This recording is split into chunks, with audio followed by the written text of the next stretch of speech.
पुलवामा का दौरा किया। इस दौरान मुख्यमंत्री ने विकास कार्यों की समीक्षा बैठक की। मुख्यमंत्री ने पुलवामा के नेवा इलाके में जन स्वास्थ्य केंद्र की नई इमारत का ऑनलाइन उद्घाटन भी किया। अस्पताल की नई इमारत ने नेवा इलाके में चिकित्सा के बुनियादी ढांचे को और बेहतर बनाया है।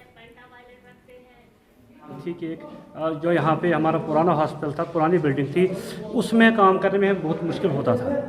लेकिन हम ये बहुत शुक्रगुजार हैं ऑनरेबल सीएम के, ऑनरेबल चीफ सेक्रेटरी के, ऑनरेबल मिनिस्टर के, सकीना बतूल साहिबा के, और हमारे जो वर्ती बीएमओ साहब हैं, हमारे सीएमओ साहिबा हैं, उन्होंने जो इसमें कोशिश की है, और इन्हीं कोशिश की बदौलत आज हम ये बिल्डिंग आज तैयार हो गई है और हमने इसकी इनॉग्रेशन सीएम साहब ऑनरेबल ने की है। Prove beneficial to the local residents of Niva and surrounding areas and surrounding villages.